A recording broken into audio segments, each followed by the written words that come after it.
Okay, in this video, we're going to continue our discussion of encapsulation. Admittedly, I kind of let the cat out of the bag a little bit early with regard to what we're going to talk about in this video. However, maybe we can expand on it and fill in some more gaps. Thinking about black box programming, we're going to talk about accessibility modifiers.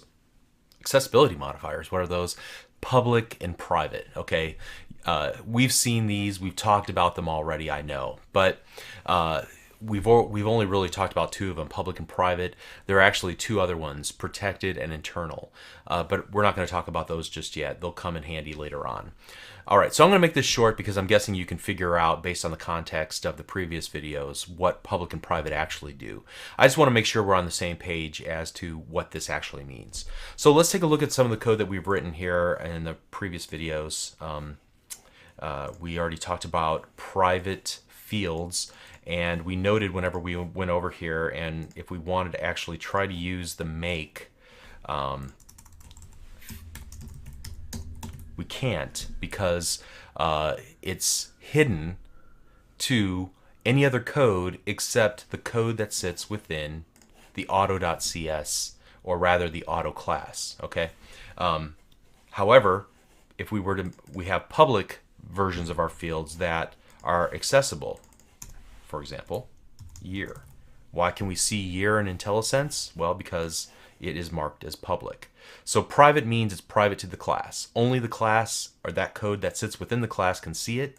Sure, we already noted that, for example, if we take a look at some of our methods here, we could bypass our properties and just go ahead and access make. You can see the little icon next to make. It's got a little lock on it next to a little field designation, a little blue box. That lock means it's set to private. If we were to go to year and look at it, it doesn't have that lock on it, which means it's public. Okay, so a little visual help as we look through IntelliSense. And even though we can access our private fields from within the body of our additional methods, we shouldn't do that because we're circumventing the whole reason for properties, and properties are the gatekeepers to our private fields. Okay.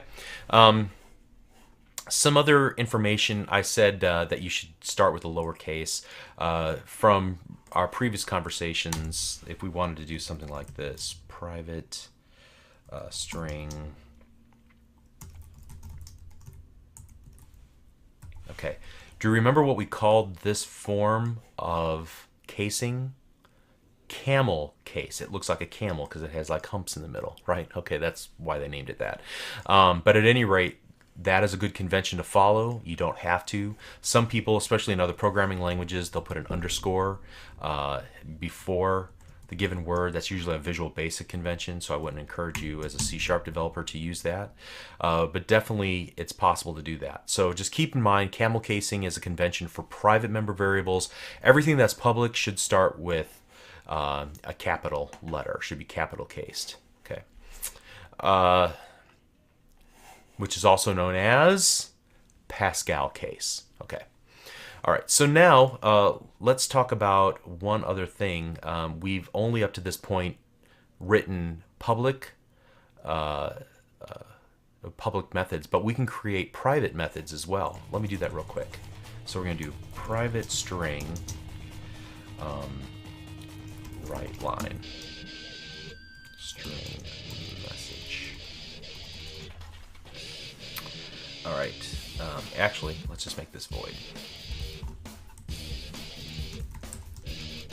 And admittedly, this isn't going to do a whole lot for us. Really just to illustrate an idea here. So now from this point on within our code, what we're going to do is, instead of using console.writeLine, we're going to just use our own internal writeLine method. And because this is private, it should be camel case, right? So we're going to change capital W to lowercase w. And so now we'll do something like this. Write line, you can see again, here is our method.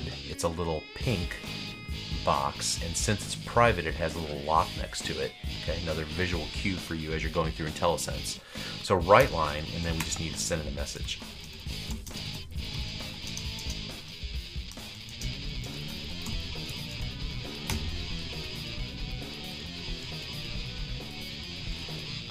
and we'll make this a little bit more helpful. Put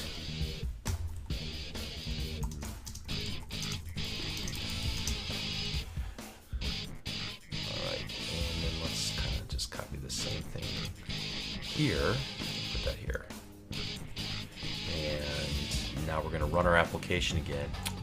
What did we do wrong this time?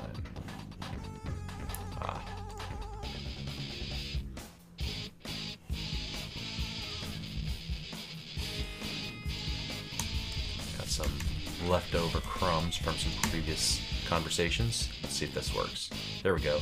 All right, so you can see every time that we called the accelerate or decelerate method, we called a method that I'm calling a helper method, and that's just kind of a nickname that developers usually give to methods that are private in nature, private to the class. They're helper methods. They add on functionality that the class can use.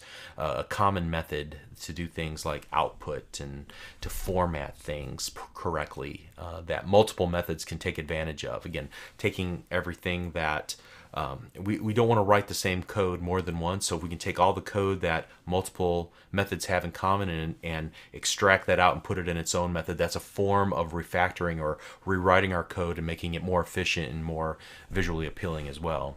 So you can see we have a helper method that is called writeLine that does something fairly innocuous in this particular example, but it's an example of using a private method, something that we haven't done up to this point, and private methods are usually referred to as helper methods.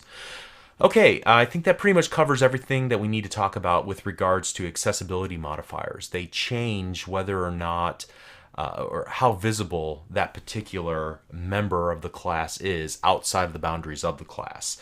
So your fields, your properties, and your methods designating private or public, it basically enforces encapsulation by hiding the implementation details of how to do something meaningful in your application behind those private interfaces, and only using the public interfaces, the public keyword, to expose those things that we want other software objects and the rest of the world, software world, to be able to see. Okay. So I think that wraps up our discussion of accessibility modifiers for now. We'll see you in the next video. Thank you.